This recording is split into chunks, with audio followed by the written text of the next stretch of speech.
Well, good morning. My name is Evan Reese, and on behalf of the U.S. Resiliency Council, I want to welcome all of you to the launch of the Resilience Advantage. The USRC is a nonprofit organization founded in 2011 with a mission of improving community resilience one building at a time. Our vision is a truly sustainable world where we not only have a low impact on the environment, but the environment has a low impact on us. Through our earthquake building performance rating system, rating systems in development for other natural hazards like wind and wildfire, and educational programs like the Resilience Advantage, we hope to motivate all stakeholders in the built environment to pursue, invest in, and reward resilient building design. The USRC has nearly 100 members in the engineering, architectural, and construction industries, and has awarded 68 earthquake ratings to date, with our 100th rating expected early next year. So now it gives me great pleasure to introduce Ali Sahabi, co-founder of Optimum Seismic, and truly the one who is responsible for making the Resilience Advantage happen. Ali has been a leader in the sustainability movement, the resilience movement for many years, has received many accolades and awards from around the state for his willingness to invest in more sustainable communities, more resilient communities. I want to thank Ali and Optimum Seismic and all of their great staff for all the work they've put into this. I've worked with Ali to deliver education programming for businesses on resilience issues for 4 years now. We've live streamed programs in the past, but clearly with COVID, this is a new experience and a new format for all of us. Ali and Optimum have sponsored the U.S. Resiliency Council for 3 years now. And really, again, as I say, it was the generosity of Optimum Seismic that has made the Resilience Advantage possible. Ali has a strong passion for resilience, so let me ask Ali to welcome us, and maybe Ali, tell us a little bit about your background for people that don't know you and what motivates you to be such a champion for resilience. Good morning, ladies and gentlemen. Thank you, Evan, for your kind introduction. To answer your question of why do I care so much about the subject of resiliency and sustainability. As you know, I have been fortunate to be practicing sustainability and resiliency as a general contractor and a real estate developer since 1988. Balancing the economic, social, and environmental impacts of my project has always been at the heart of all our undertakings. During these past 3 decades, I have observed many changes. And now, in light of challenges we have witnessed with COVID-19, I truly believe we are at a historic point in time when we can make clear choices to A, protect the safety of our population and future generations, B, protect our lifestyle and quality of life, and C, protect our economy and economic status. Why do I believe that? Most of us know with high level of certainty that it is not a matter of if, but when we will experience the next major seismic event. Structural engineers and building professionals have developed many effective approaches to mitigate the potential weakness of our built environment. And finally, we know now that based on practical cost-benefit analysis, the economics of mitigation works for most building types. With these facts in mind, we brought together a number of most prominent organizations representing a variety of business and trade associations to educate and prepare businesses, community leaders, and decision makers for the next major seismic event. To summarize, our partners in the Resilience Advantage project and key state leaders came together for a press conference last month. The Resilience Advantage webinar was announced at that time. Let's listen to what business leaders said at the press conference. Thank you.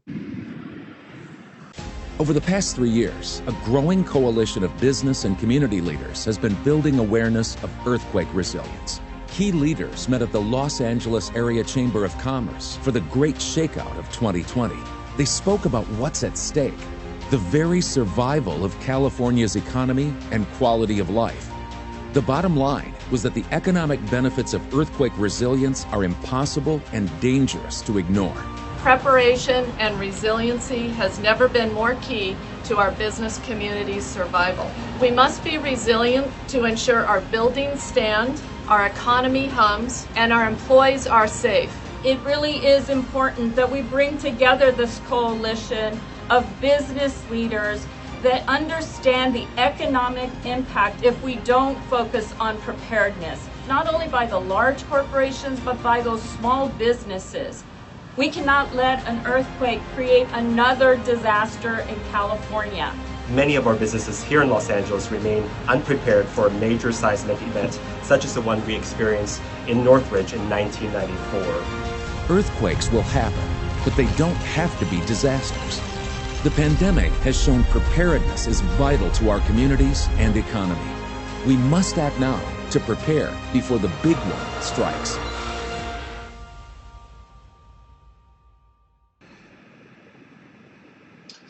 All right, well, thank you. Yeah, we were very pleased with the success of that press conference and for all the leaders around the state and Southern California that came to participate.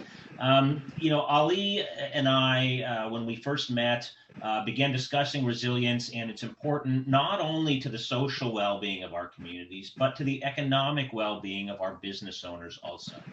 We launched the Seismic Resilience Coalition as a partnership between our organizations to promote change among stakeholders in the built environment. That would include owners and tenants, lenders, insurers, design and construction professionals, and of course, government leaders. We worked together to create change that would recognize the economic benefits of both the resilient design of new buildings and the seismic retrofit of our existing older and more vulnerable building stock. After Optimum Seismic and the Los Angeles County Business Federation, BizFed, who we're very pleased to have Tracy Hernandez with us today, after they held a series of workshops in Southern California back in 2018 and 19, when we could all meet in person, the USRC and Optimum embarked on an ambitious project to develop a 12-part video series on resilience with the goal of establishing not only that resilience is not only good governance and good stewardship, but it's good for business too. So the Resilience Advantage series will include these 20-minute videos that we're about to show you, featuring interviews with experts from around the nation on building design, business, public policy, law, finance, who will give their perspectives on the advantage of making resilience as important in the built environment as green design has become over the past 30 years. We'll discuss topics like what the building code delivers, the value of seismic retrofit, resilient new design, new technologies that make resilience achievable, incentives, how to drive public policy, and all sorts of other important issues. And we'll also highlight successes being achieved right now by owners around the state who are willing to invest in resilience. So each episode will be followed by a live stream Q&A with these experts. We look forward to hearing your questions afterwards. You can use the chat feature next to the live stream to ask questions, and we'll be gathering them. And if we don't get to all of them this episode, we'll certainly try and respond back to you afterwards. The entire series is being offered free of charge to the public, and all of these episodes will be available afterwards if colleagues of yours didn't catch them live. So without further ado, we're going to share with you now our first episode of the video series, The Resilience Advantage.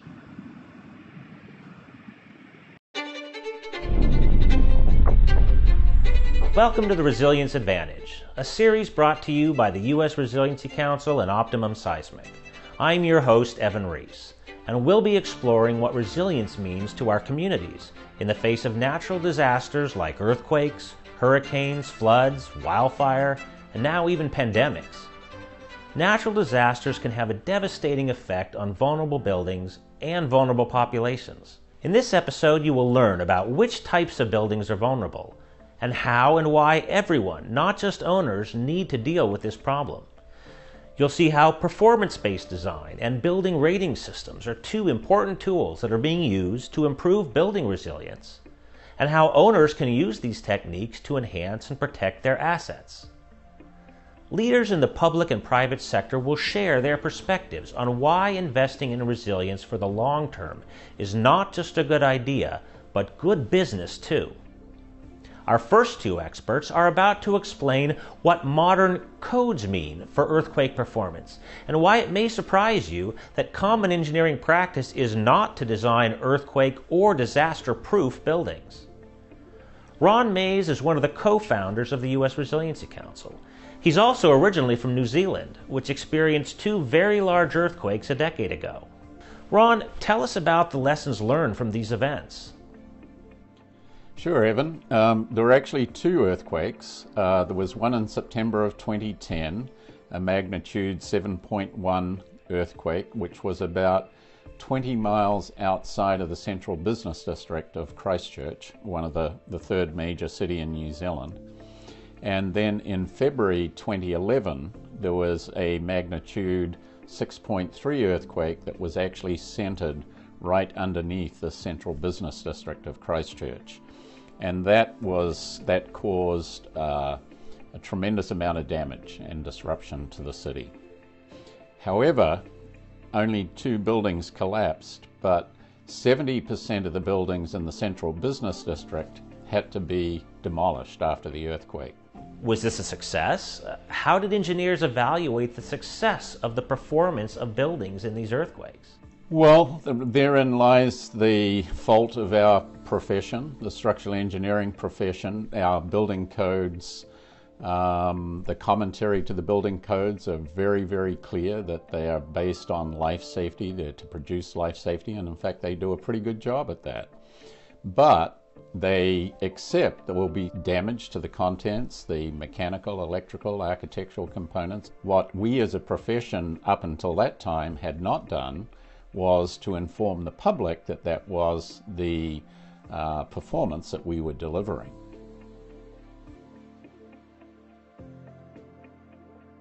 The New Zealand building codes, the New Zealand construction industry are very similar to the US. And so that is a forewarning to what's going to go on in our major West Coast cities. In fact, it's even worse than that because 95% of the buildings in Christchurch had earthquake insurance.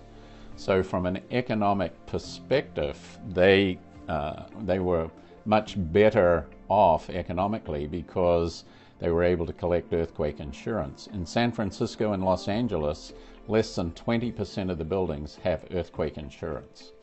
Building codes are typically a minimum criteria that have, up until now, represented a necessary balance between occupancy and cost. Hi, I'm Jim Malley, Senior Principal at Degenkolb Engineers in San Francisco. So building codes, really, you should think of them as being part of a law because they're part of California statute. As part of the law, we are required as engineers to design them, and contractors are required to build them in accordance with the building code. That really is created for life safety purposes and really to make sure that we have as good a construction throughout the state as possible. But what about older buildings, not designed and built to modern codes?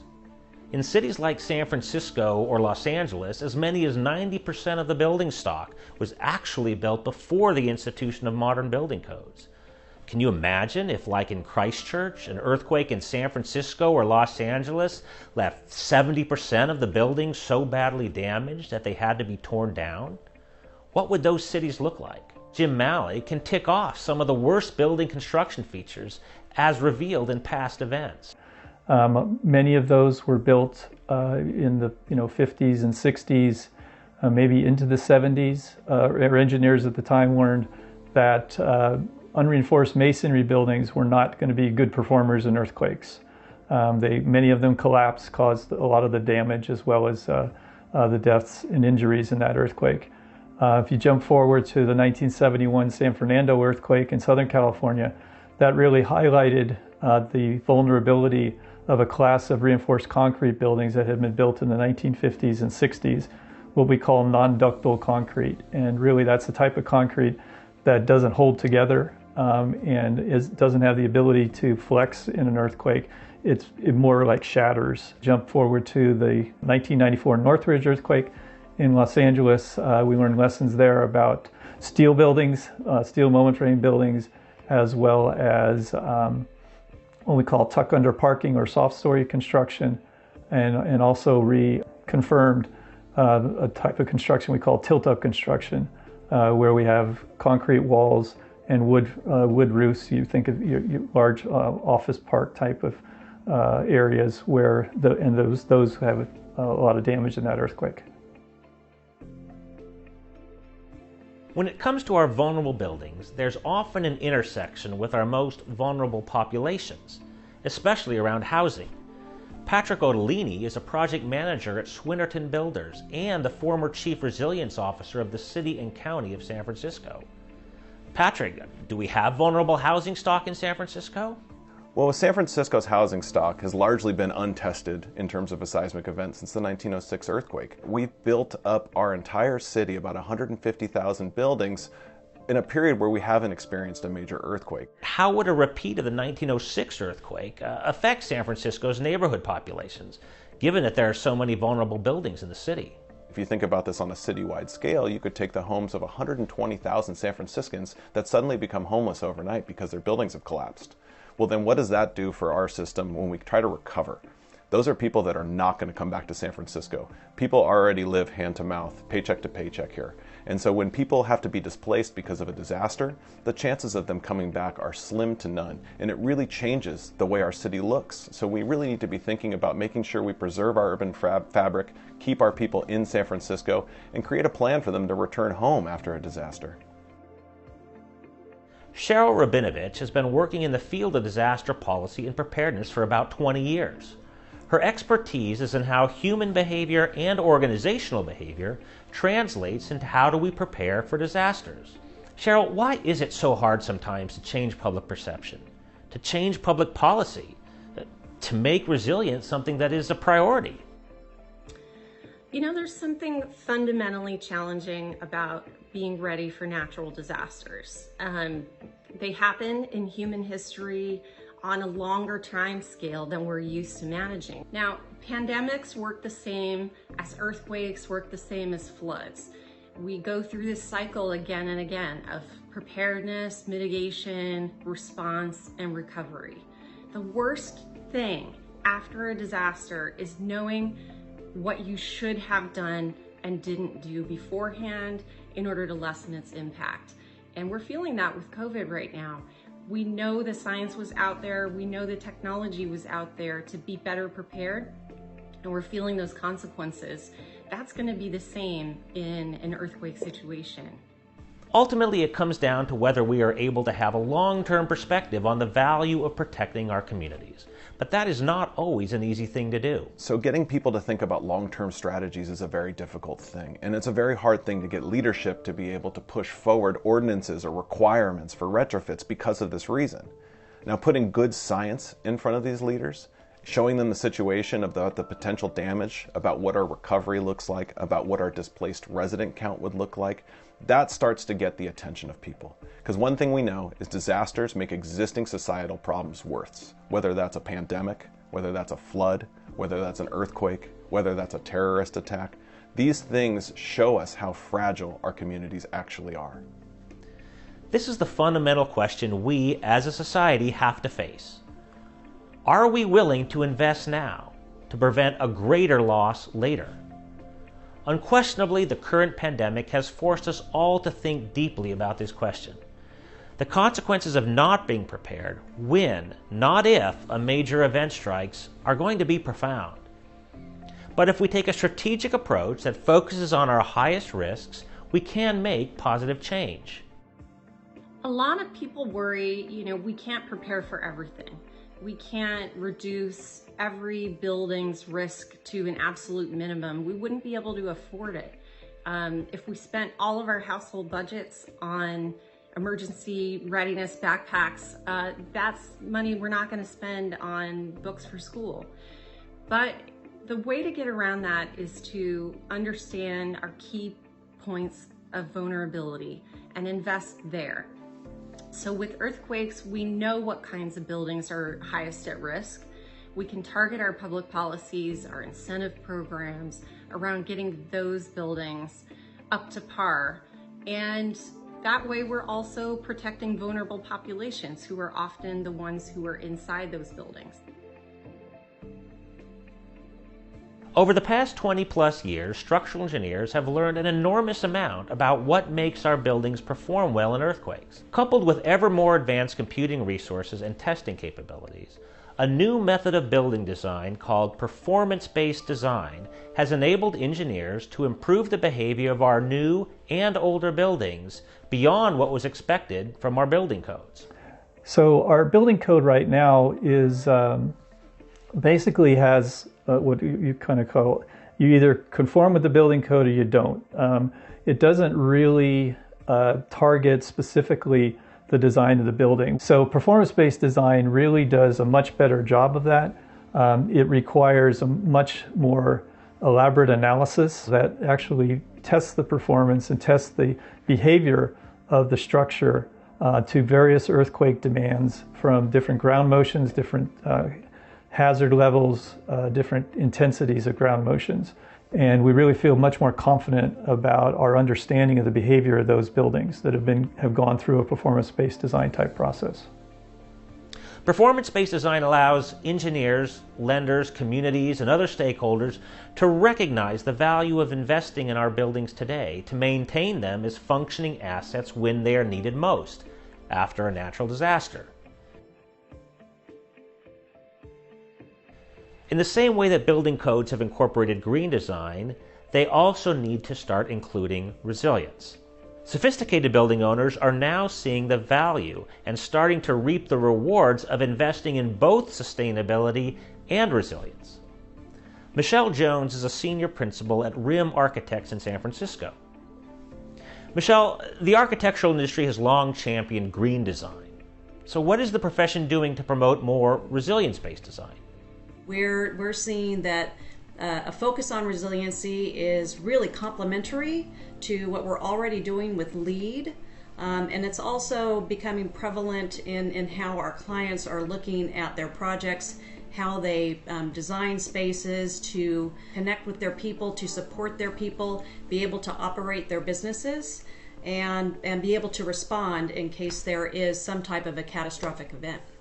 Engineers and architectural professionals are finding that conversations around resilience are easier to have with their clients, many of whom are acutely aware of the potential risks that natural hazards face for their buildings, companies, and communities. We are seeing that many of our government clients are becoming more knowledgeable on resiliency. We're trying to make our clients a little more knowledgeable on that at the onset of our projects and create that familiarity, and then also trying to help them understand what costs are associated with this. That's always a very important question for our clients. The U.S. Resiliency Council rose up out of the need to expand from sustainability to also include disaster resilience. Its mission is to provide stakeholders with the information they need to make objective financial decisions about the design, retrofit, purchase, lease, and risk management of their building stock. The USRC brought together many of the nation's leading experts in earthquake design, including more than 40 engineering companies and all the major earthquake professional organizations, to translate performance-based design research and standards into a credible, consistent, and meaningful rating system for building performance in earthquakes. Rating systems are extremely important. They convey to the public what these buildings actually do in a natural disaster. So knowing that the U.S. Resiliency Council is actively looking at buildings and putting placards on there, so when you walk in, you know that this building is safe. It's very similar to the same public information that we did when we started seeing green buildings, and you'd see a LEED silver or a LEED gold placard, and you thought, oh, they thought about sustainability as you walk in that door. It's no different with the U.S. Resiliency Council when we talk about public information. These are powerful tools, and rating systems are incredibly important so we really understand the life cycle and the risks that are associated with the structures that we see every single day. The USRC has issued 65 ratings to date and is on track to reach 100 ratings by the end of the year, 6 years after the development of the earthquake rating system began.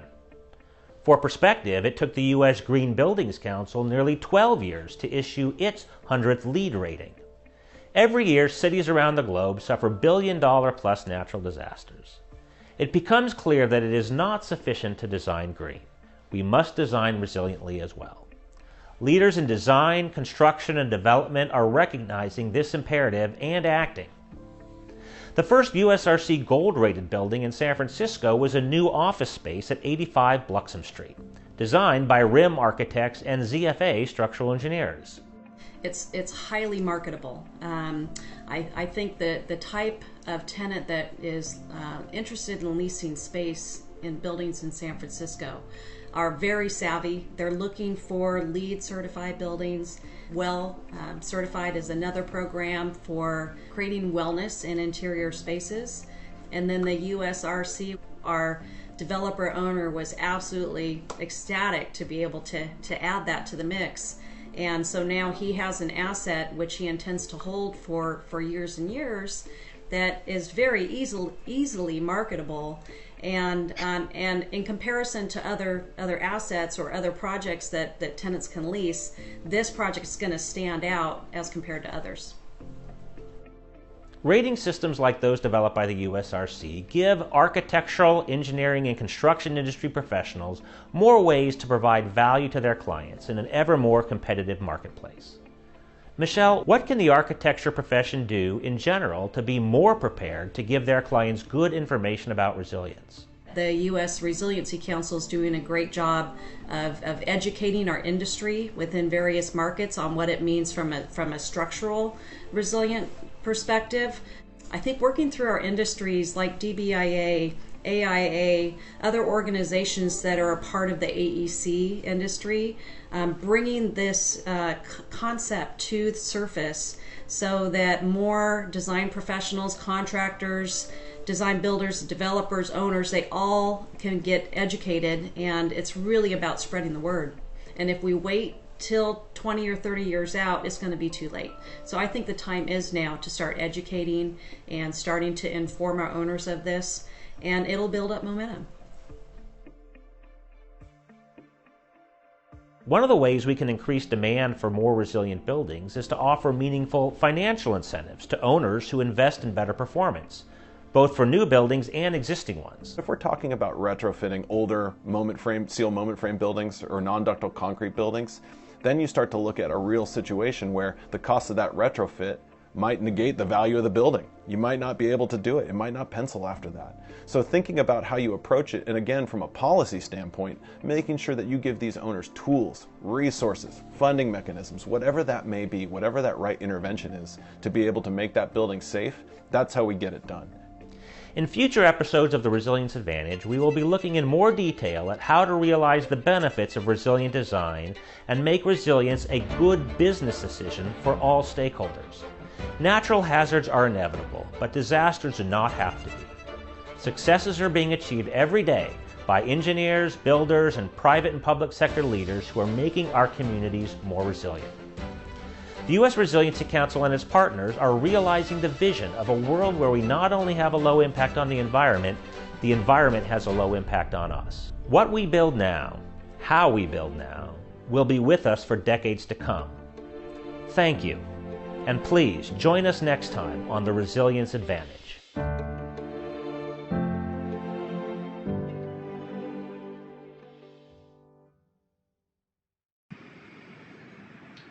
All right, well, thank you. I hope you all enjoyed the first episode of the Resilience Advantage. At this point, I'd actually like our panelists to unmute their mics because we're going to jump into the panel portion of our discussion. Let me start by introducing our experts. Jim Malley, whom you saw in the video, is a structural engineer and a senior principal with Degenkolb Engineers in San Francisco. And is one of really our leading experts in the performance of steel frame buildings. Michelle Jones, whom you also heard from in the video, is the managing director at RIM Architects, also in San Francisco, and has been leading RIM's efforts in integrating green and resilient design. Aaron Gross is the Chief Resilience Officer of the City of Los Angeles, and he's charged with implementing the Resilient LA, which is LA County or LA City's robust resilience strategy. And Tracy Hernandez is the founding CEO of the LA County Business Federation, also known as BizFed. And along with BizFed's partner organizations, the LA Chamber of Commerce and the LA Economic Development Corporation, are championing this and several other episodes of the Resilience Advantage. So Tracy, let me begin with you. First, thank you to BizFed for being a partner with the USRC and Optimum Seismic in the Resilience Advantage. So can you tell us a little bit about what BizFed is and why the topic of resilience is so important to your members? I'd be happy to, Evan. And I want to thank Ali Sahabi and Optimum Seismic for about 3.5 years ago, really enlightening the broad business community about this issue and the importance, and then leaning in on a day-to-day basis to help us be good educators and knowledge gatherers. Together we can do much more important things. So who is BizFed? So BizFed is an unusual group because it's a group of groups. We have 202 business associations. So like the Chamber of Commerce, we have about 70 different city chambers of commerce, industry trade groups. So whether it's the building owners and managers, the building industry, or the restaurant owners, or it could be the car dealers, every industry trade group, the architects are all involved. Business improvement districts. We have minority business groups, women business groups, you name it. So the collective of that is this network of 455,000 companies right here in Southern California, employing about 4 million people. And what we do is two things only. One, first, we're looking to share fast-moving intel with one another wherever government is impacting the private sector. So those of us that own and operate businesses, employ people here in California, we're very much impacted by our relationship at all levels of government. So whether it's like Aaron at LA City or any one of our 88 cities in the county itself, the state, the feds. We also deal with the regulatory boards and agencies. So when policies that impact us as companies in California, we then stay in tune with one another. What's happening? Why do we need to care? How do we need to be educated? And then what can we do about it? Second part, we do something about it. So the whole point is this organized voice of business is getting engaged, getting more civically active, speaking up, helping the elected officials and the regulators have good knowledge and understanding of the issue as they're passing laws and regulations so that they help our economy thrive, so that we can grow jobs, grow employment, solve all of our community challenges. So that's what BizFed's all about. Now, why do we care? We care because all of those companies, now they're large and small. Some are one-person shops. Some have 35,000 employees and everything in between. Our businesses often own their own property, but many of them, the lion's share, actually rent and lease properties. Some are in the business of building, but many are dealing with existing properties. So as you tackled in the video, being educated around resiliency in case of a big earthquake event that we know happen all the time and more to come, how do we keep our employees safe? How do we keep our customers coming to our properties safe? How do we survive and keep our businesses up and thriving in the event of an earthquake? our seismic activity. All of that is so important and so impactful on our communities, and that's why we care. That's why we're trying to lean in and learn all that we can so that we can get in front of this issue and be prepared. Tracy, thanks. That's great. And again, you know, you and BizFed have been so helpful to our efforts really for the past several years in promoting this idea of resilience, particularly in Southern California. So what do you think, given, you know, the video that we saw today, what do you think some of the key points that the business community might take away from this first episode?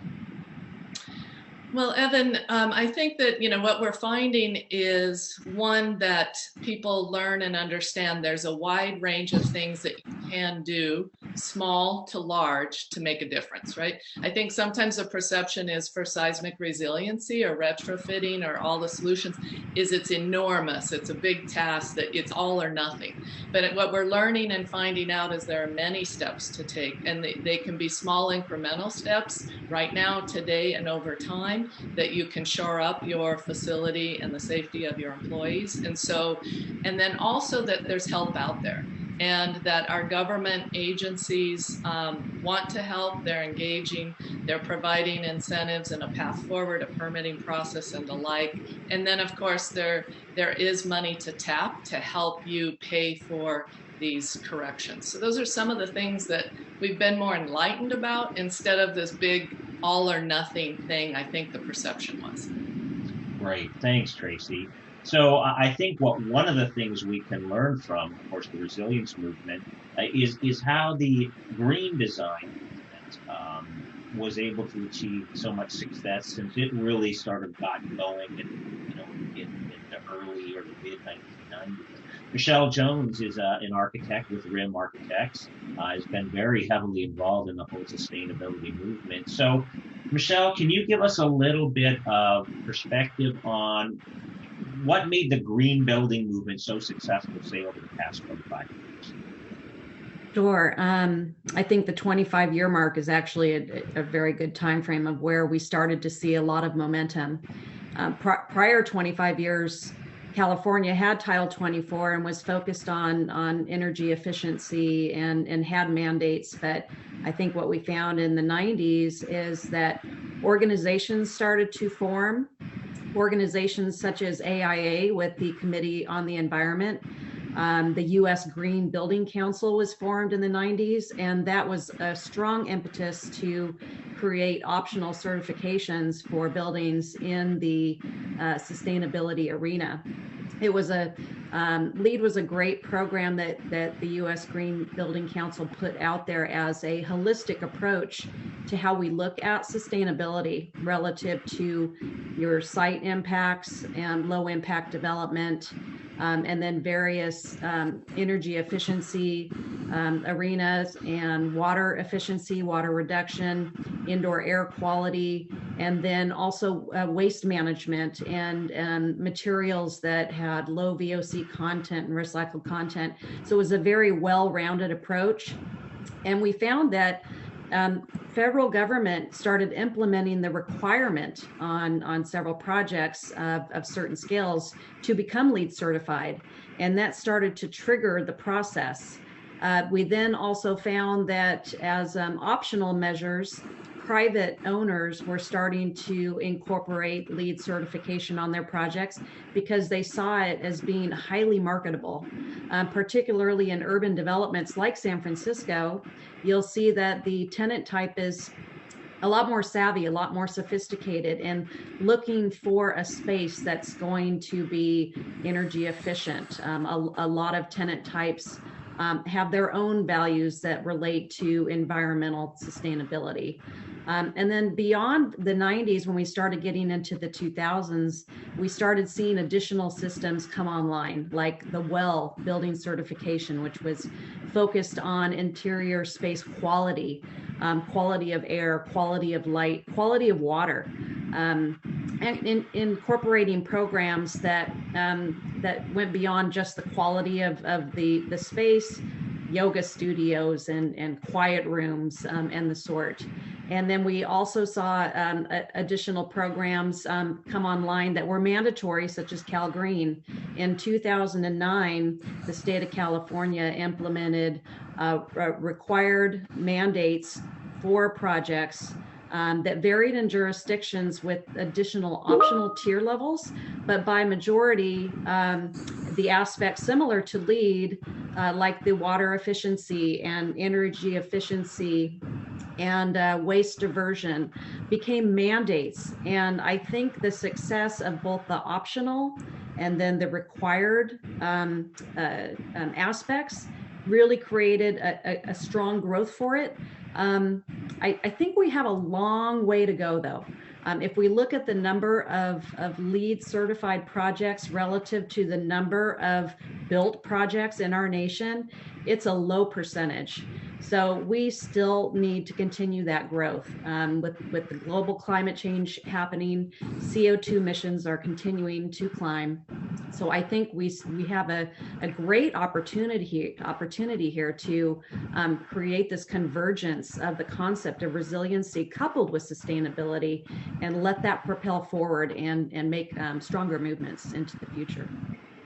That's wonderful, Michelle. So let me, if I could, just follow up on something that Tracy talked about, which is this idea of this perception maybe that, you know, if you want to jump into whether it's resilience or green design, it has to be an all or nothing approach, that you either invest, you know, make a huge investment and fix everything, or you can take an incremental approach. It sounds from what you're saying that the green movement achieved success because it recognized that people come at this from, you know, different levels of resources and are able to make at least some incremental approaches that improve things, even if it, say, doesn't get to the finish line of what we'd all like to see at the end. Is that right? I'd agree with that. Yes, I think what we're talking about here is resilience as it relates to seismic resilience and the threat of an earthquake or a major seismic event.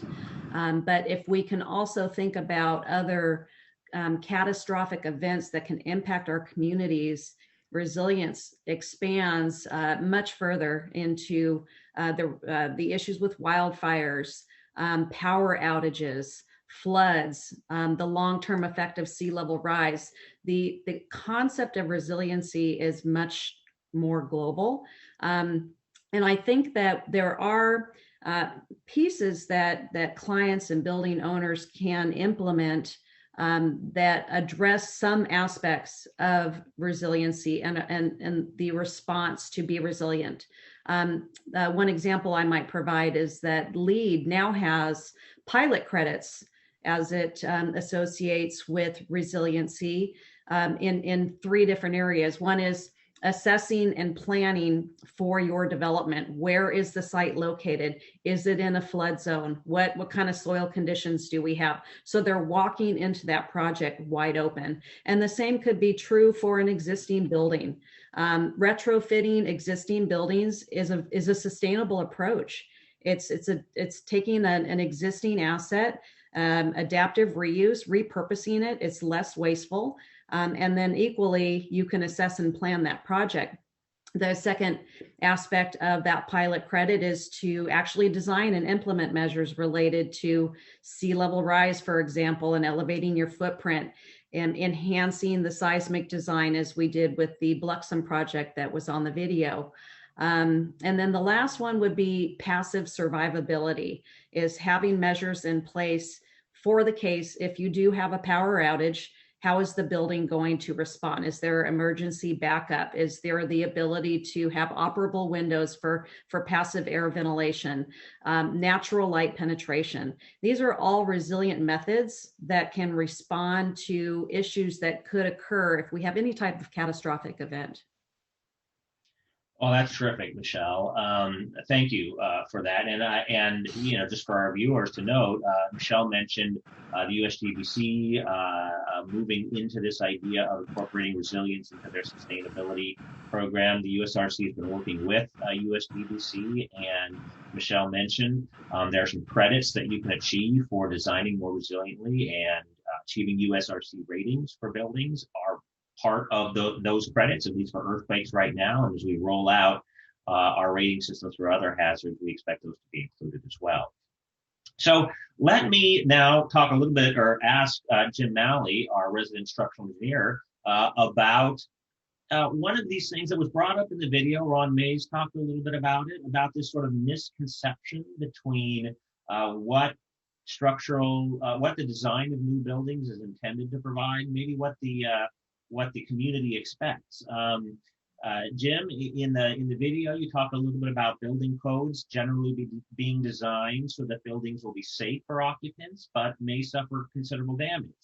So I think the obvious question is, why is that? Why don't our building codes require that our buildings be, say, disaster proof, or at least, suffer only cosmetic damage even in the largest earthquakes? Well, thanks, Evan, and thanks for asking me to join. I'm really excited about the opportunity. It's a great question. And I think we have to remember that our building codes are legal documents, right? They're adopted by each state and each jurisdiction to regulate all building construction. And as a legal document, they really have always focused on the life safety, sort of being the baseline, or the lowest level that the society should be required to accept. And the idea of maybe higher performing buildings really didn't sort of come forward until, in California at least, until after the 1971 San Fernando earthquake, when a number of hospital buildings collapsed in that earthquake and really limited the ability of the region to treat any patients that might have been injured by the earthquake. And so after that point, the code sort of did a little bit of a turn and started to look at what we call critical post-earthquake response buildings, like hospitals, police, and fire stations. And those are now required to be designed to a higher level of performance, what we call immediate occupancy. They won't be completely undamaged, but they'll remain occupiable and hopefully be able to treat patients or to allow critical operations to occur. So I think this goes way back to the times when engineers really looked back at the performance of buildings in the 1906 San Francisco earthquake, maybe the 1933 Long Beach earthquake, and felt like if we could design to keep the building standing so that we would not have collapses and great injury, loss of life, that would be enough. But I think we're moving forward in our profession. We've learned a lot. And we're getting to the point now where we can start to really move forward with higher performing buildings on a much wider scale. And disaster proof is, we don't like to use the word proof as engineers because that implies 100% reliability. But I think disaster proof is okay. Damage proof, maybe not be, but disaster proof, meaning that we can avoid sort of regional disasters. And that's really, I think, what has come forward in sort of this concept of resilience. And I sort of think it started from structural engineering perspective, looking at what happened in New Orleans after Katrina, where that entire region was dramatically impacted. And, many of the inhabitants moved away and some never came back. And the region really still struggles to fully recover. And that's what we really want to avoid. And so this concept of resilience really is that next step forward to getting the building stock in the place. And don't forget that the building stock is only part of the whole infrastructure. There's the transportation system, the water, power systems, all those have to be included if we're really going to have a resilient community after the next major earthquake. That's really great. Thanks, Jim. Yeah, you reminded me of something that Ali Sahabi always says. He says, earthquakes in California are inevitable, but they don't have to become disasters. Right. Yeah. And that term disaster really is about how the community is able to recover from these events that are going to happen. We can't move California to a non-seismic area, but we can design our buildings so the community is able to recover. But that does sort of raise the question, sort of the obvious question, that as our building codes have progressed over time, a building isn't a widget. We can't just design it and test it a million times to see how it performs, like a phone or something. A lot of times we have to really see the proof of the pudding sometimes in earthquakes. So our building codes progress over time, and that raises the question of how vulnerable are our communities in California? Do we have a large inventory of older buildings that maybe weren't designed even to the life safety provisions that we find in today's codes? Sure. Yeah, that's another great question, obviously. We do feel like, as engineers, that our building codes that we have in place today, and probably what we've had since maybe the late 90s, mid to late 90s, is probably the last real kind of watershed event, which was the Northridge earthquake, which really led to some major changes in the building codes. But buildings since the 90s, we feel very confident of that they will provide life safety performance, and I think in most cases provide some damage control as well. And I think they're going to be pretty resilient. But let's think about California specifically. Major cities like San Francisco and Los Angeles really developed by the 1920s. Limited building codes in place at that point, and then the rest of the state really exploded after World War II. And the codes at that time, again, nothing like we have today. And so the vast majority of our building stock really has been built prior to the implementation of what we consider the most modern buildings. So that means we do have a significant issue with the existing building stock, much more than we do with our new construction. We think about unreinforced masonry buildings. If you go to any small downtown of any older cities or towns in California, you'll find Main Street where you'll have those unreinforced masonry buildings. Non-ductile concrete, very popular in the 1950s and 60s, and then older steel construction as well. So those are the kinds of buildings that we really have to focus on to really improve our resilience going forward. And I'd like to say that we have made some great progress. Major cities like Los Angeles, San Francisco, and smaller cities like Santa Monica or West Hollywood in Southern California, Berkeley and Oakland, Palo Alto up in Northern California, all have made progress on moving forward ordinances to take care of some of these buildings. We've had statewide requirements for unreinforced masonry buildings for a long time. Moving forward, more recently with soft story construction that has shown itself in earthquakes to be damageable and can collapse. Those have been moving forward. We need a lot more work there, and there's a lot of planning going on for other building types in the future. And I think we have to recognize that we need to continue to do this, because just relying on urban renewal kind of over time is not going to be enough to protect us against that inevitable major earthquake that is going to hit in California in the near future. Thanks, Jim. Well, that certainly, as you mentioned, there are several cities throughout the state that have tried to be proactive in addressing the vulnerability of our existing building stock. I think few cities have done more in that regard than Los Angeles. Obviously, it's a very large city. It has a huge inventory of buildings. I know that in 2018, Mayor Eric Garcetti of Los Angeles released his Resilient LA report, which was sort of a major tone on how the city of Los Angeles sees itself moving forward over the next 20, 30 years and becoming more resilient, as Michelle said, not solely based on building performance, but sort of a larger context of what resilience is.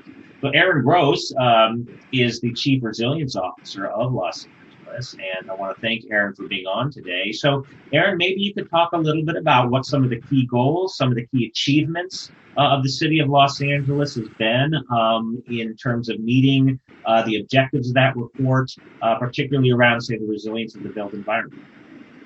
Absolutely. I mean, thank you so much for the opportunity to participate in this amazing discussion. It's absolutely essential for people to focus on resilience and resilience in the business community specifically. The Resilient LA strategy, as you mentioned, is this overarching, very robust plan for the city to become more resilient. And one of the precursors to the Resilient LA strategy was a plan called Resilience by Design. And that was a a product of an expert that Mayor Garcetti brought into his office, Dr. Lucy Jones, who many people are familiar with as the queen of earthquakes. But she helped put together a report with stakeholders from around the region, experts around the world. And two of the things that they focused on that then became part of their Resilient LA strategy were focusing on the built environment. One of which being buildings that were at risk of falling. And so we ended up creating ordinances to require buildings to retrofit for soft story or non-ductile concrete.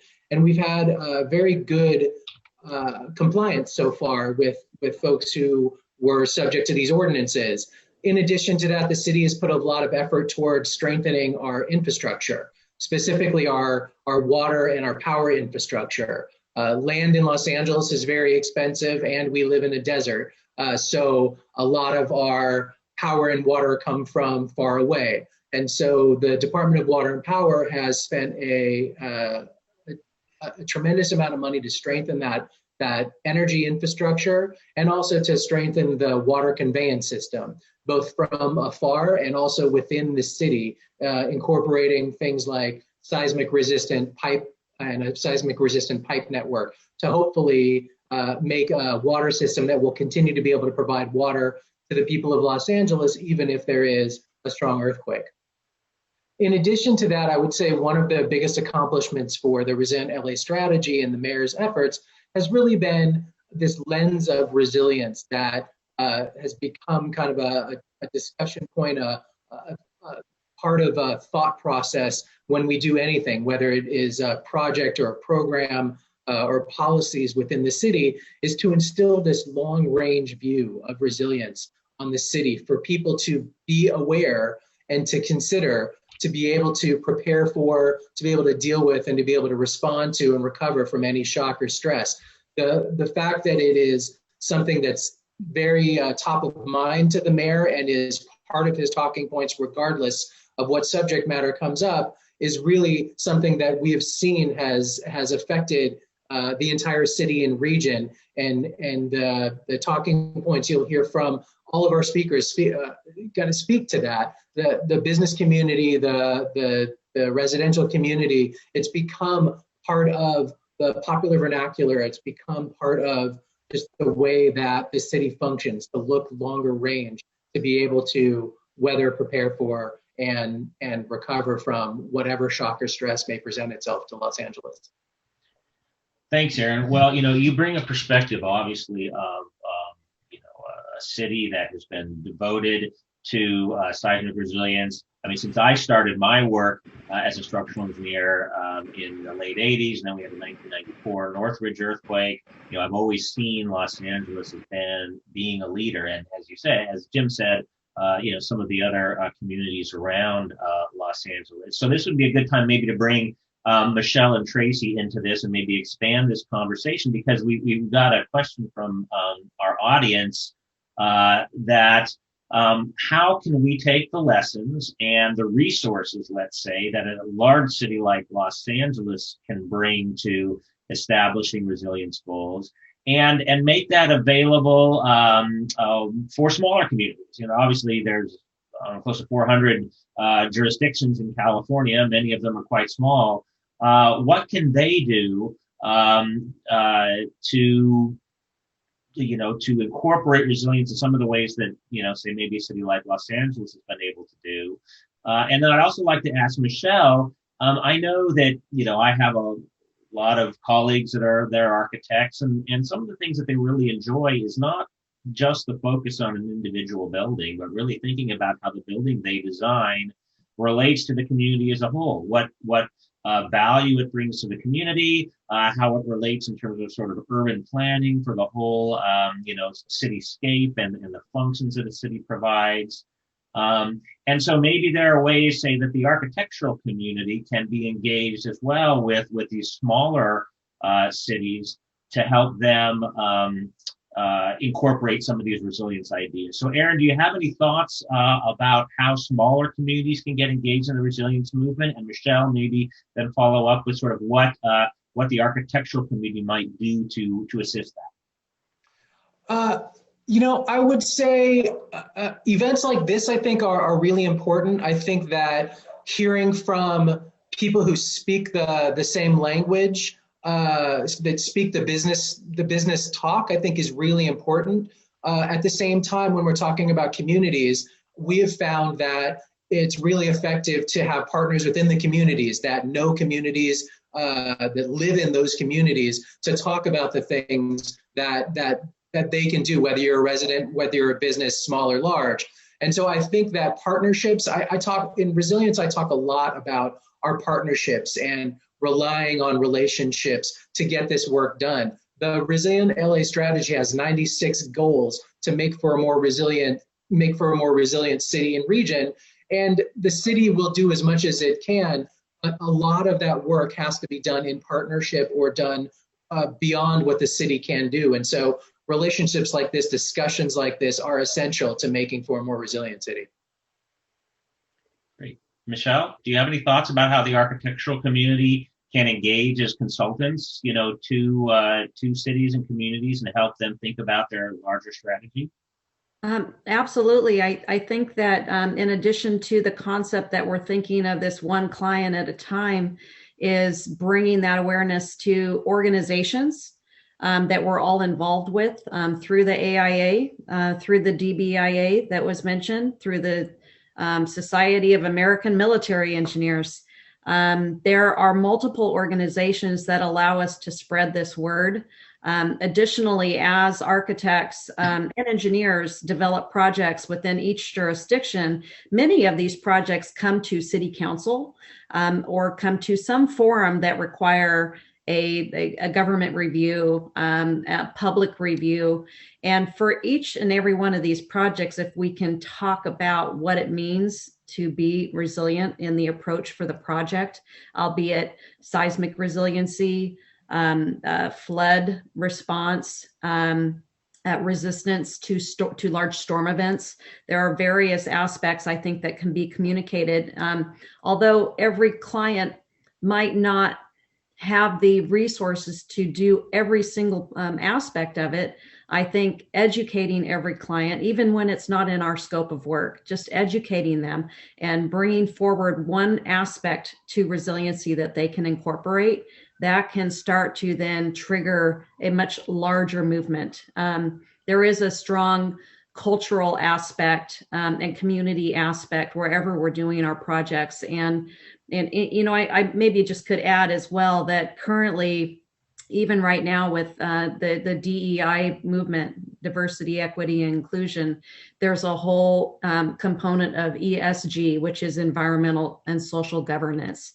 And that can parlay and translate this concept of resiliency to a movement that is so known and evident right now. And I think just taking that word forward and creating these synergies between private and public sector and a commitment, that's what we need to all be doing.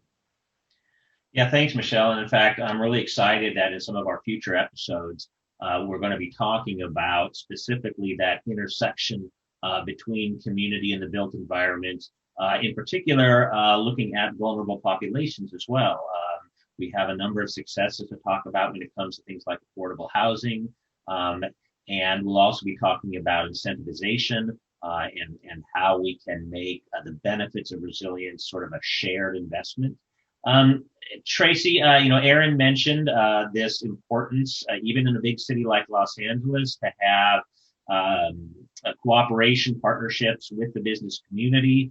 You mentioned that, I think, I don't know, LA County must have dozens of cities associated with it. I'm always confused as a Northern California when I go down there, what city I'm in. But you mentioned that, your members range anywhere from the sole proprietorships to companies with, 30,000 plus employees. So when we think then about how businesses can be engaged with communities large and small and businesses large and small, what are some thoughts about what will motivate business owners to work with cities, to invest in resilience, to come up with good strategies and partnerships? Yeah, great question. I appreciate Aaron is He spoke about a lot of important things about kind of all the above and being clear communicators on what the city goals that are established, and then welcoming the private sector to help be problem solvers. So I'd say the biggest thing that we find is any city, whether it's LA City, a behemoth, or it's Montebello, which is a smaller city. We have 88 cities in LA County, as you know, is to welcome the private sector, both in investment and ability to go fast. So that's the thing that's always the rub. So cities and government jurisdictions have goals and aspirations, and they articulate them well. And then they have to put parameters or a way they can execute and get through multiple city departments, or as Michelle was saying, sometimes it takes a council vote to enact. So where the private sector comes in is they're ready to go and they're ready to expedite, they're ready to implement, oftentimes have the financial resources too. So I'd say the best thing any city can do to be a model is to welcome and expedite. So help businesses get through the multiple departments processing, pave the way versus put up roadblocks and say, go to 7 different steps. When you get to step 7, oops, go back to step 3 before you can get to step 9, things like that. That's the real world. So the cities also have a way to communicate. The master planning agencies, they're all over the state. So in our case, it's SCAG, the Southern California Association of Governments. 191 cities are part of SCAG, including LA. And so that is to utilize that tool to communicate and to highlight best practices. So when Aaron accomplishes a goal in LA City and he figured out kind of the magic sauce, how to navigate one of those 96 goals, share it with SCAG, because then everyone will go to the light, right? Every city then will find a best practice and then they want to shine. And so what we do is have to shine light on the good and bad actors, right? So I think best practices, shedding light, using your master planning agencies to communicate. And then of course, as Michelle said, the AIA, the American Institute of Architects, is one of our 202 associations. So using groups like ours to communicate where you can go, because in the private sector, money moves where it can go quickly with the greatest return. And so sometimes a jurisdiction might be the best for that company because that's where the bulk of their customers or the bulk of their employees or maybe that most of their assets are. But if they find it very difficult and time consuming to get anything done, they'll just move to their second best market or their third best city or wherever they can get it going to solve problems. Yeah, that's excellent. So, there's, you mentioned return on investment. Any investment that an owner makes, it also can even be a tenant, really. They want to see that return, and that goes to whether or not to provide wellness programs for employees or, gourmet coffee or making sure that their buildings and their place of business are going to be functional and usable and repairable after an earthquake. So, Jim, you had we had a discussion in the video about performance-based design.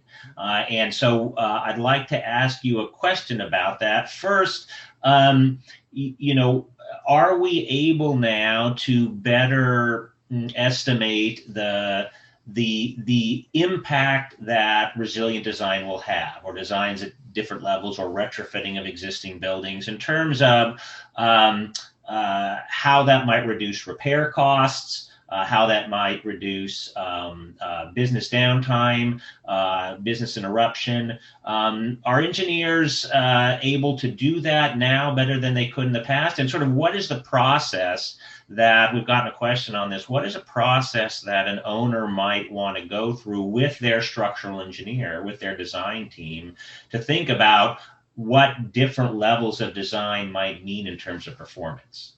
Sure. Yeah, it really is an exciting time in that regard. And we have made some really great progress to develop those tools that can help us estimate repair costs, business interruption times, and the like. And the nice thing about the platform that's been developed now is that as we can continue to gain knowledge and improve that, our ability to predict these things, as time goes on, as we get more data from actual earthquakes. I'd suggest though that this is a very complicated problem, very complex, and it includes not just the structural system, but all the non-structural elements, the ceilings and piping, and all the equipment in the building and the cladding. All those things go into the damageability of the building. So we really have to look at the building as a whole and not just as a structure. And so as a result, right now, our ability to really pinpoint numbers is not as reliable as we'd like it to be. But as I said, that we now have this platform in place to build on and continue to improve that. We have to recognize how uncertain the ground motions we're going to see in the future are, and our ability to predict those is limited. We try and cover it by running lots of simulations through our building analysis models in order to kind of hone in on that, but certainly never going to be able to absolutely pinpoint what the future ground motion is going to be like. So I think, these tools are really going to be helpful on a couple different levels. On the macro scale, so the region or the community, I think these could be incredibly powerful to inform our community resilience officers, our city councils and the like, as they try and make decisions about implementing some of these procedures to improve our resiliency going forward.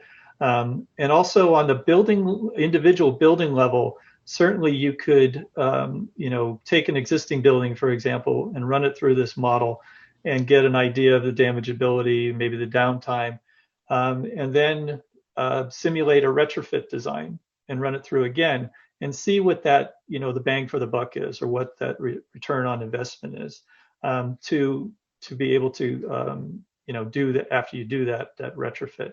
So that's, I think, very powerful, and something that, and the other thing we can do is compare different building types and different systems as we make decisions about types of retrofits, or for new construction type of design approaches that we can. So that ability to compare and contrast between two different approaches is really a powerful thing as well, and to put numbers to that rather than just sort of our experience as engineers. So I think that's really important.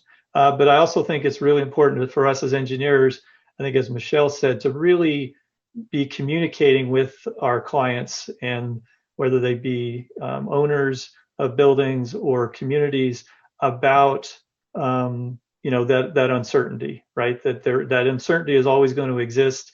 These are our best estimates at this point, and we think that these tools are really helpful in providing that information, but we're never going to be 100% certain. Well, that's great. That leads into a question that we've had from the audience.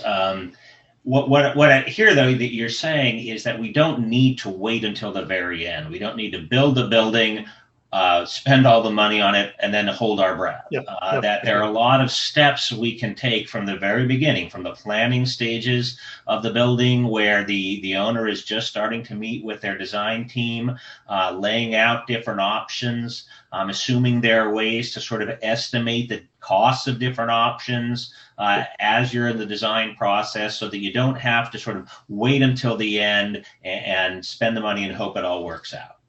Yeah, absolutely, that's true. And again, this tool sort of fits in to the middle of that. So the cost can come in from all the different trades or the different systems, and then and you can tweak it or test different options pretty quickly, I think, at this point in time. Once you've got a model of the entire structure or the building put in place, you can do those what if questions to see how impactful some of those changes can be to the cost, as well as the performance, and then maybe the repair cost afterward.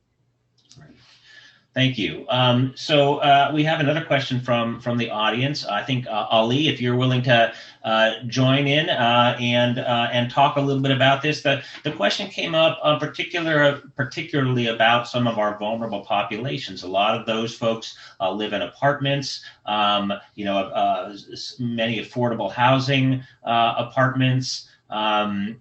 the owners don't always have the funding to invest in retrofit of these buildings. Ali, I know that your company does a lot of work in this area. Maybe you can talk a little bit about how owners of more affordable housing can think about how they can also be part of the resilience movement.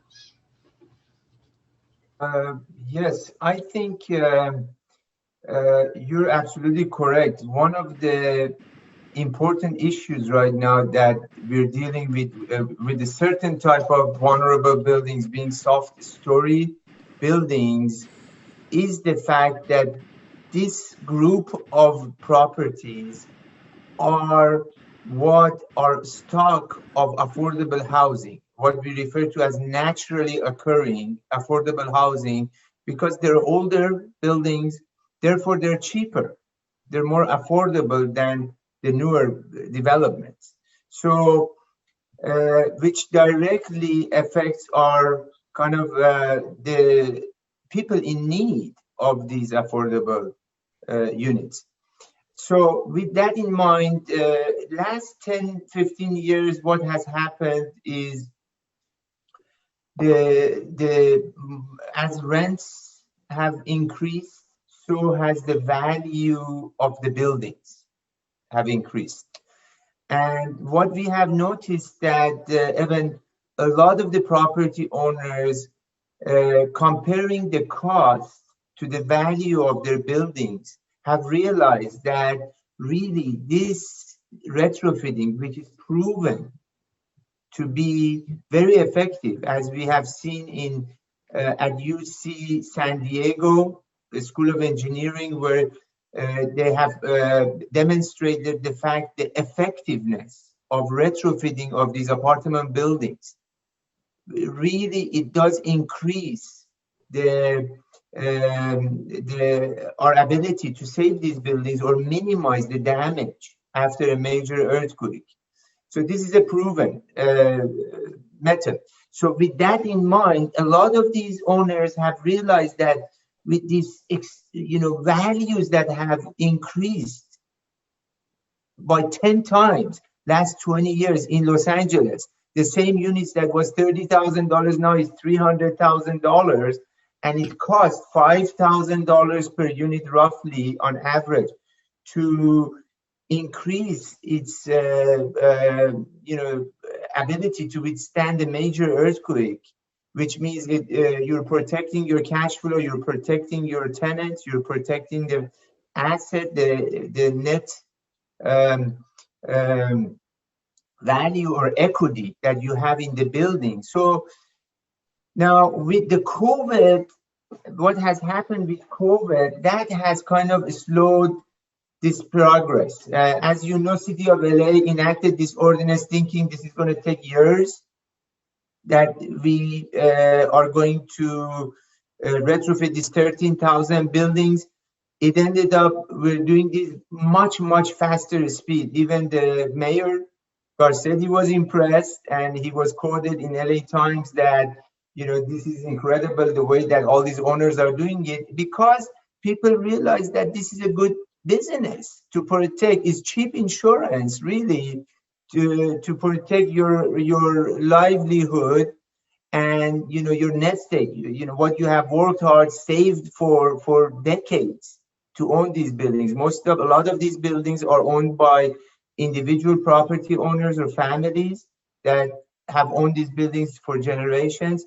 So, but COVID-19 has had a real impact in this type of buildings, because all of a sudden people are worried about collecting rent. All of a sudden people are worried about vacancies because people cannot afford to live by themselves. So they're kind of moving in together, families, and so on and so forth. And so I think this is our experience in LA. And interestingly, outside of Los Angeles, we, as Tracy mentioned, we have 88 cities in LA County. We have 191 cities in Southern California. There are only 6 or 7 cities, I believe, have ordinances. But the rest of the cities, what we are experiencing, that it's no longer the legislation or the ordinances that are driving this type of work. It's the banks that are financing these projects, because the banks are realizing that, okay, if I'm putting in millions of dollars in these buildings in the form of a mortgage, sometimes they have more stake in a property than the property owner. So they're saying that, okay, before I would lend on this property, you're going to have to do this particular analysis. Like Wells Fargo, already anything over 2 stories, they require you to actually do a structural study. And the other source of our kind of what we're seeing in the market is the insurance companies. Insurance companies that also have major financial stake in these properties that are requiring the owners to look into what deficiencies they have, even though the cities may not require. And then our final kind of source of, I believe, activity is really the professional and intelligent property owners and management companies that have figured out that based on their legal liabilities, as it has been established in the state of California appellate court for owner's negligence.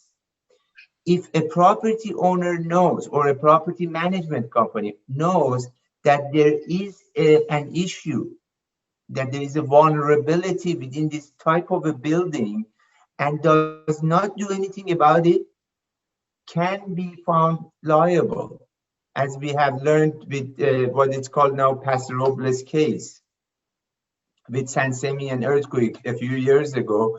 So that's where we see a lot of activities, that people are voluntarily coming in to protect their investments and do what is right from a business and economic perspective, and do basically protect and minimize their, or manage their risks as far as liability is concerned and other issues.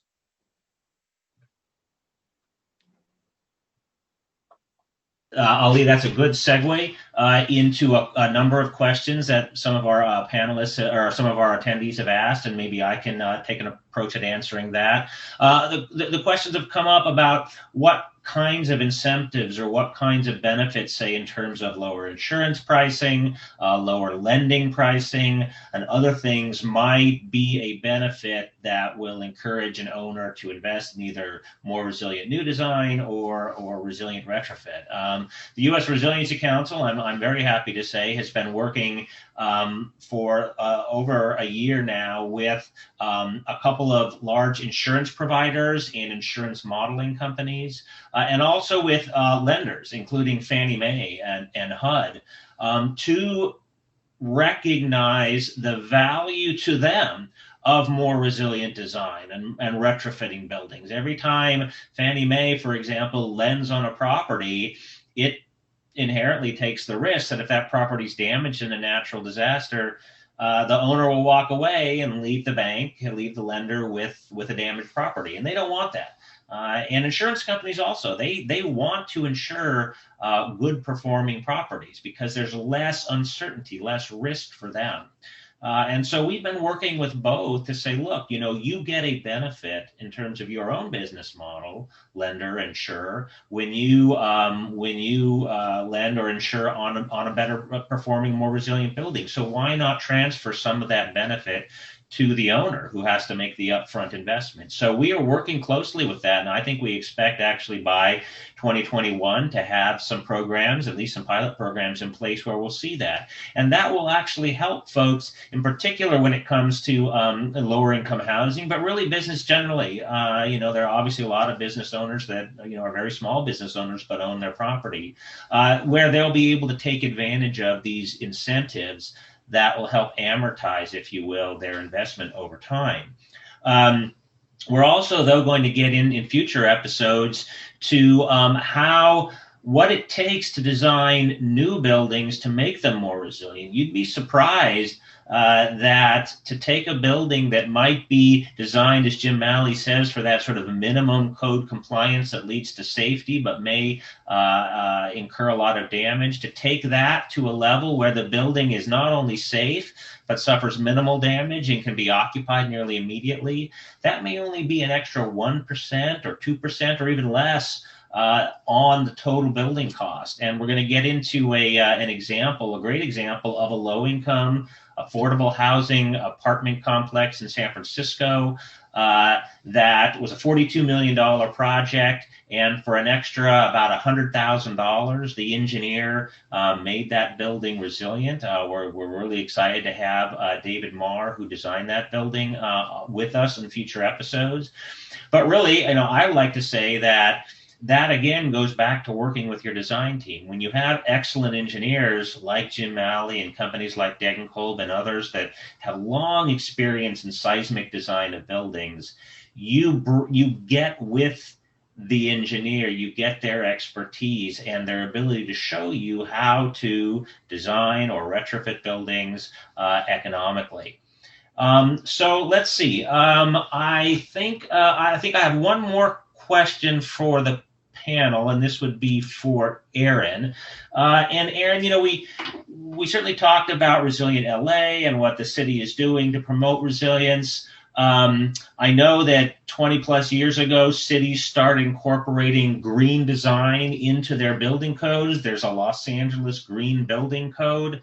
Do you know if the city of Los Angeles has any thoughts about incorporating resilient design into their building standards and building codes? Well, before we get to that, I do want to touch on the equity issue that Ali had mentioned and you had asked about.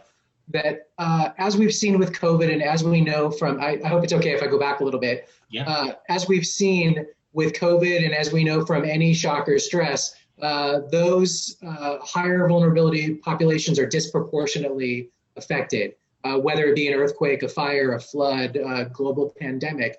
And so I think that one of the ways we can help those businesses in those communities, I think it's essential that we help those businesses in those communities learn to be more resilient, not only for their employees and their customers, but for the viability, the economic viability of the city. As Tracy well knows, and all of the business partners well know, the jobs in the city are in the bulk are in small businesses, and those small businesses employ people, allow them to take home a paycheck and pay for food and pay for rent. And so one of the ways that we have found in Los Angeles to prepare both residences and businesses is to have businesses or residents talk to each other that are next to each other. So for people to be able to be aware of what the vulnerabilities are in your businesses along your stretch, what assets, what sort of things you have that can help other businesses. Businesses need to be able to help each other. And one of the amazing things that these business organizations can provide is connectivity. So not only businesses on a regional level, but also on a micro local level that can help each other prepare and help each other deal with and recover from any shock or stress. I just wanted to bring that up because the disproportionate effect of shocks and stresses on low income, high vulnerability, high density communities can make matters worse, can make any shock worse, and make it worse in those communities that are already disproportionately affected. But on your question about incorporating resilience into design standards, I would suggest that the green building standards is part of a more resilient city. The work that the Green New Deal, the mayor's sustainability plan towards making a more sustainable city, and the work the Department of Water and Power has done to incentivize more efficient buildings and more of an efficient built environment does make for a more resilient city. Businesses can spend less on energy, and the department also supports and incentivizes local power. So having solar or microgrid systems are things that can help protect the city. As far as whether the city is going to require them, I think the city tries to take a balance of a carrot and a stick approach. So not only be incentivizing where we can and providing those opportunities, because as I mentioned, the economic viability of the city is reliant on the business community to be able to recover. And so there's a huge benefit for the city to be able to encourage and support that work to be more resilient. But also there needs to be a stick approach as well, as we have with our ordinances. There are requirements for retrofitting, and we have penalties if people are not compliant. But we are working with partners like the U.S. Green Building Council and these business organizations to identify policies and ordinances that can be put in place that can either encourage or require businesses to do these things. There was some amazing work by the U.S. Green Building Council and by some of our other partners to provide our planning department with best practices that can be used not only by our planners, but can be a resource for businesses that come in to apply for their permits, that they can take a look at and see if and how they can incorporate those best practices into their thought process, into their building. And so those are some of the ways that we're trying to, but yeah, the city is willing to incorporate the stick, but would very much like to have a balance of a stick and carrot approach. Excellent. Thank you. Well, thank you all. We've come to the end of our time. On behalf of the U.S. Resiliency Council, I want to say a special thank you to our panelists, to Jim and Tracy and Michelle and Aaron, and of course, Ali Sahabi at Optimum Seismic. We really hope that you will share this episode with others, your colleagues, but also your clients and those that you work with. You'll receive a link to the whole episode once it's packaged together with the Q&A. And we really want to make this a tool to have you be able to start that conversation with your colleagues and with those you work with and work for around resilience. And of course, sign up for our future episodes and encourage your friends and colleagues to sign up. We hope that there will be just more interaction, more discussion. We are very happy to have a lot of good questions. There are questions that we didn't get time to answer that we'll certainly make sure that we answer afterwards. Please go to our website at usrc.org, and you can always reach out to me. I'm happy to always talk about the U.S. Resiliency Council. So on behalf of Optimum Seismic and the USRC, I'd like to specifically thank the LA Chamber of Commerce, the Los Angeles County Economic Development Corporation, and of course, LA County Business Federation for championing this episode. Thank you to our audience. Our next episode will air on December 8th. And in the meantime, we wish you all a good health, a happy Thanksgiving, and come back soon.